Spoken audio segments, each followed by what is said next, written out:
দেখো বন্ধুরা, শাক পাতা দিয়ে তো ভাত খাওয়া হয়ে গেল। এখন মাংস দিয়ে ভাত খাবো। কলমি শাকের তরকারি খেলাম, পটল সিদ্ধ খেলাম, কলমি শাক ভাজা খেলাম। এবার এই মাংস দিয়ে খাবো।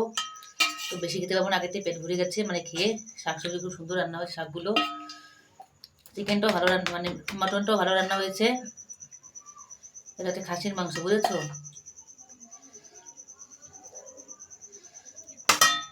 এবার চেরি চেরি দিয়ে রান্না করে, চেরি আছে এর ভিতরে।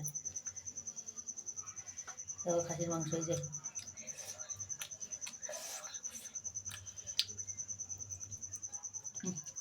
তেল। আসলে মাংসটা খুব সুন্দর দিয়েছে, খাসির মাংস পুরো টাটকা দিয়েছে।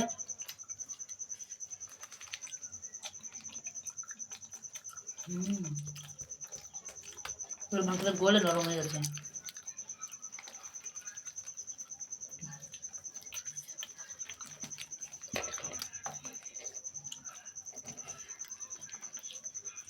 খাসির হাড় দেখো, খাসিটা দমে শক্ত হয়।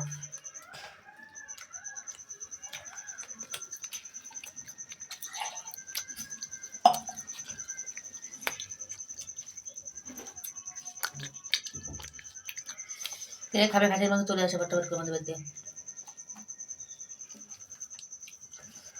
আজকে লেবুর রস চেরি দিয়ে খাসির মাংস রান্না হয়েছে। মাংসগুলো গলে একটু নরম হয়ে গেছে, দেখো। দেখো দেখো দেখো দেখো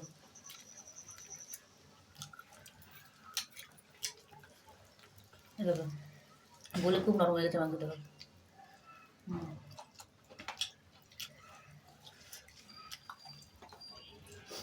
আগে খাসি খেতাম না, এখন খাসি খাসি খেয়ে গেছি ভালো।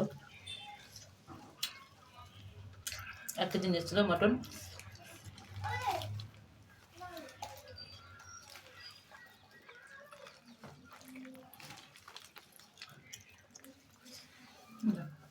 দেখো বন্ধুরা, খাচ্ছি।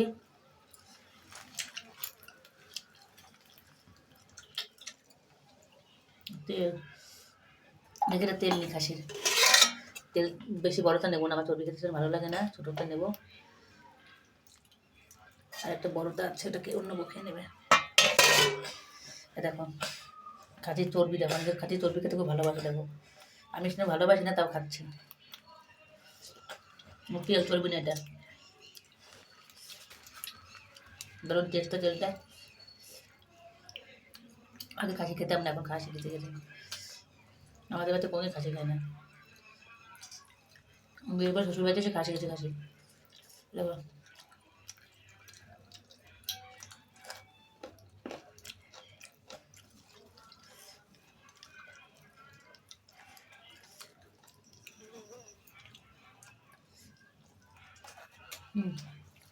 টাটা বন্ধুরা, বলতে কেমন লাগলো অবশ্যই লাইক কমেন্ট করবে। টাটা।